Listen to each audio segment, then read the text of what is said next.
सो दोस्तों, अंत भला तो सब भला। सीजेपी का प्रोटेस्ट ख़त्म हुआ, मिस्टर प्रधान का इस्तीफ़ा हुआ और अब एक जो एप्रीहेंशन थी कि भाई कहीं ये नेपाल जैसा सीन ना हो जाए, बांग्लादेश जैसा सीन ना हो जाए, वो एप्रीहेंशन ख़त्म हुई। अब एक नया डिबेट शुरू हो गया कि क्या इसको बीजेपी की हार के रूप में लिया जाए, क्या इसको मोदी जी के हार के रूप में लिया जाए, क्या इसको सीजेपी की जीत के रूप में लिया जाए। एग्जैक्टली हम इस पोजीशन को कहाँ रखें, ये जो डिसीजन हुआ है ये कितना सही हुआ है, कितना गलत हुआ है, क्या प्रधान जी को इस्तीफा देना चाहिए था या नहीं देना चाहिए था। तो मैं अपनी राय दूंगा इसमें, मैं क्या सोचता हूँ, और I will seek your opinion in the form of comments as well. तो देखिए, मुझे ऐसा लगता है सबसे पहले इसमें हिंदुस्तान की जीत हुई है, लोकतंत्र की जीत हुई है। This is the win of democracy. अभी तक ये था कि भाई मोदी साहब बहुत पावरफुल लीडर हैं, बीजेपी बहुत पावरफुल पार्टी होती जा रही है, और जो हमारा विपक्ष है, जो पोजीशन है, वो इतना ज़्यादा फ्रैक्चर्ड है, वो अपनी बात को रख नहीं पा रहा। तो कहीं हम डिक्टेटरशिप की तरफ तो नहीं जा रहे हैं। तो इस मूवमेंट ने, इस प्रोटेस्ट ने इस बात को इंश्योर कर दिया है कि हमारी युवा शक्ति, हमारी यंग जनरेशन है, उसके अंदर ये कैपेबिलिटी है कि अगर इशू जेन्युइन है, क्या कह रहा हूँ मैं, इशू जेन्युइन है और सही तरीके से उठाया जा रहा है, तो ऐसा नहीं है कि जो पार्टी इन रूल है वो कुछ भी कर सकती है, उसको भी सोचने पे मजबूर किया जा सकता है। और ये लोकतंत्र की सबसे बड़ी जीत है। इससे अच्छा देश के लिए कुछ नहीं हो सकता। एक सेंस ऑफ सिक्योरिटी सभी के मन में आया होगा कि डिक्टेटरशिप हिंदुस्तान में नहीं चल सकती।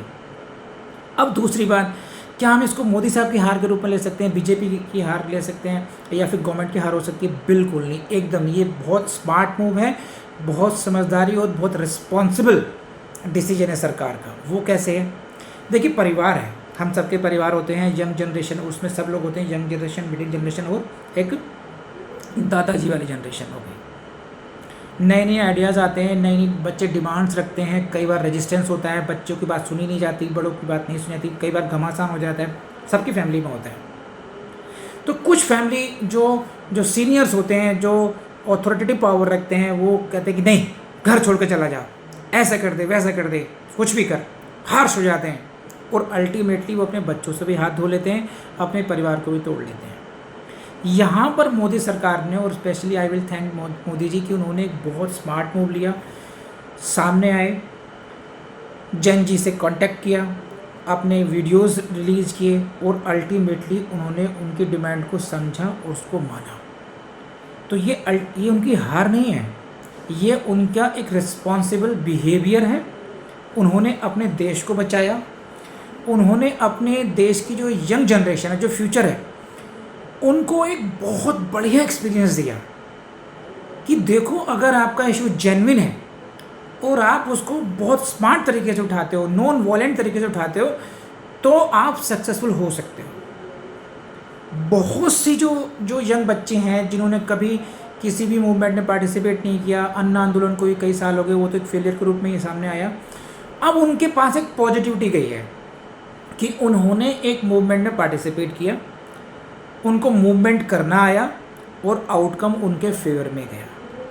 तो डेमोक्रेसी की लर्निंग हुई स्टूडेंट्स के फेवर में।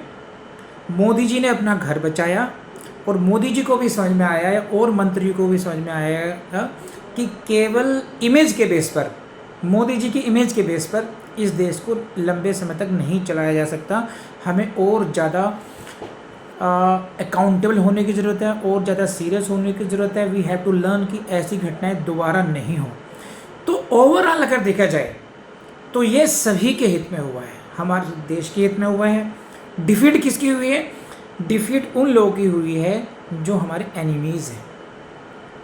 किसी भी देश में तो काउंट कर लो आप, जो ये चाहते थे कि हमारे देश में अनरेस्ट हो, जो ये चाहते थे कि यहाँ पर जो स्टेबिलिटी है वो नहीं हो, हिंदुस्तान जिस तरक्की से, जिस स्पीड से तरक्की कर रहा है, वहाँ पर इन्वेस्टर्स का जो कॉन्फिडेंस है वो डाउन हो और आगे नहीं बढ़ पाए।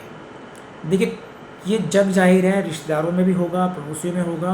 कोई भी इंसान अपने पड़ोसी की तरक्की से, कोई भी इंसान अपने रिश्तेदार की तरक्की से खुश नहीं होता है।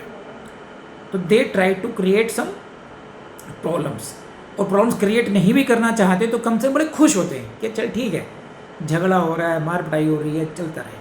तो हमारी सरकार का एक बहुत स्मार्ट मूव था और मैं कॉन्ग्रेचुलेट करता हूँ मोदी जी को कि उन्होंने ऐसा करने का साहस दिखाया। हमारे देश में लोकतंत्र जिंदा है, ये हम सबको एहसास कराया। हमारे यहाँ की युवा शक्ति को एक मूवमेंट का एक्सपीरियंस हुआ और पॉजिटिव आउटकम आया, ये बहुत अच्छी बात है। तो ओवरऑल ये सभी की जीत है और सभी को इसी के लिए बधाई। लेकिन आप कैसा सोचते हैं इसके बारे में, प्लीज़ अपने कमेंट जरूर दीजिएगा। Thank you.